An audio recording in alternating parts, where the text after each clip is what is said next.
your victory is guaranteed. Now, because some of us live a lifestyle of trusting God, we are not surprised when we get the victory.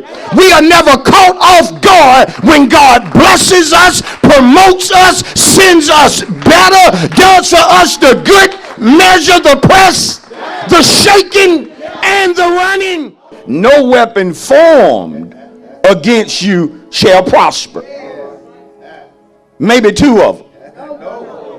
Maybe one. Maybe a half of a weapon. He said, no weapon, watch, that is formed against you shall prosper. And then he closes by saying, this is a part of your heritage. This is a part of your heritage. That when it comes to your life, no weapon formed against you, no weapon formed against me shall prosper. Listen, but weapons will form. It's just my heritage or my inheritance given to me from my father that when they form, they won't prosper. See that? So I need to make it personal. That's my heritage. That's my heritage.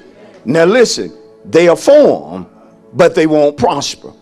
It's important that we understand that when it comes to weapons forming, weapons can form against us, number one, from an individual standpoint. See, there are times that we go through things and the weapons that are forming against us are, if you will, personal attacks. Things that have been created or fashioned in order to come against us, but it's fighting us, if you will, from an individual standpoint. I don't know if you've ever battled things like I've battled before, but I've often had to deal with things and there was really no way to explain to certain people what it was that I was battling. Now, I don't know if you've ever went to sleep with the Lord on your mind. I mean, just giving him the praise, the glory, and the honor for all that he has done, all that he's doing and going to do. But then sometime late over in the midnight hour, you have a dream that's not of God. You have a dream that you know was not sent by God, but this dream came in order to torment you. This dream came in order to get you to be fearful about something that was taking place in your life. And a lot of us, when we awoke having to deal with this dream, we didn't immediately wake up certain people trying to explain to them from A to Z what was happening in the dream. We recognized that was a weapon that the enemy was trying to use against our mind to bring us into captivity. And so some things are just an individual battle. I've got to defeat this just trusting God. Can I get a witness? I may not be able to call my prayer partner concerning this because it's going to be hard to explain, because 2 or 3 days later I've forgotten the whole dream. I know bits and pieces, but yet I know that it was not of God. Anybody ever been there before? And so there are individual battles that we go through, but don't get it twisted. There are things that form against us, and they're coming at our family. They're coming at our household, and so it's weapons that have been created that's coming against the house. It may be coming against the marriage. It may be a weapon form that is attacking your children. Are you hearing what I'm saying? But then at the same time, we have to consider that weapon form against the church. And so there are weapons that will be created or fashioned that will try to come against the household of faith. In other words, we go through things as a body, whether you recognize it or not. There are some attacks that are unleashed by the enemy. It's trying to tear down the church. But I love what Jesus said. I love the fact of the truth that he knew things would come against his church. And therefore he said about the church that the gates of hell shall not prevail, watch this, against my church. Now he just told me something. He told me indirectly that every church is not his church. He said that the gates of hell shall not prevail against my church. And so I better make sure that I'm in God's church and that I'm not caught in man's church. I don't want no part of man's church. Oh, I'm preaching right already. I want to be a part of the church that even when the gates of hell come against it, it shall not prosper. It is going to be created. It is going to be formed, but it will not prosper. Oh, can I teach it right? Sadly, weapons form and prosper because we fail to trust God. Sadly, sometimes weapons form and they prosper because we fail to trust God the way that we need to. Trust being obey. I said trust being obey. Because the evidence that you trust God is found in your obedience, watch this, to the God that you say you trust. Don't tell me you trust God, but you don't obey God. No, if you truly trust God, you're going to obey him no matter what.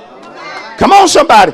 Because that's how you trust him. That's the relationship that you built with him. That you trust him at all times. You trust him no matter what. But again, sadly, in the church, among people who claim to love God, and probably do, but weapons form and they prosper because people don't trust God the way they need to. See, understand, when the Lord says through Isaiah that no weapon formed against you will prosper, we have to understand weapons forming but not prospering is contingent upon our faith, our trust, or our obedience. I want to say that again. Weapons forming but not prospering is contingent upon our faith, our trust, or our obedience to our God. Do you get it? Isaiah 1:19. If you're willing, come on, and obedient, you'll eat what? The good of the land. So how I eat is contingent upon my willingness and my obedience. Oh Lord. See, some folks are not eating good, and it's not because God don't want them to eat good. They got to recognize that they're not willing and obedient. And so it's hindering how you eat. Oh, come on. It's hindering how you live. Because eat is used figurative of a person's life. And sometimes we don't understand that to receive the promises of God in the way that he wants us to receive them, we have to be obedient. We have to put our trust in him. Now understand, weapons form, but when they form against us, understand this right here. When weapons start forming against you, whether it's individual, whether it's your family or the church, you have to be decisive and deliberate when it comes to your choices. You have to be decisive and deliberate when it comes to your choice. I know weapons are forming.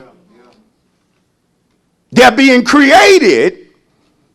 But when it comes to my choices, I need to be, number one, decisive. In other words, when I make choices that I know are of God, I don't need to hesitate. I don't need to hesitate in doing what God would have for me to do. I need to be decisive. I need to be deliberate. Deliberate has to do with being intentional. The choices that I'm making that I can reap a certain result. So I'm deliberate in what I'm choosing to do. Oh, God, finna help us now. I said I'm decisive and I'm deliberate. But this decisiveness and being deliberate is not of self. It comes from what God would have watched it for me to do and what he would have for me not to do. Come on. So when you're decisive and deliberate, you need a do and don't list. I say you need a do and don't list. Which means there are things that I know I got to do. I know I got to trust God. I know I have to be obedient. But then there are things that I don't need to do. Because God has told me, whatever you do, don't do this. And so that has to go on my don't list. Are y'all listening? Because some of us, when weapons start forming, we are not decisive. We are not deliberate because of the spirit of fear. We're not decisive. We're not deliberate because we worry too much. Come on. And if you've ever worried about something, you could be honest saying that in worrying, you were back and forth. You were back and forth. Some days you knew what you needed to do. The next day, you didn't know if you should have did that or not. One minute you're saying you did something because God told you to do it, but then you turn right back around and you're worried that what God told you to do that you did is going to backfire on you. How can what God tell you to do backfire on you? Come on. But when you worry, listen, it says about you that your mind is broken. See, a mind that consistently worries is a broken or shattered mind.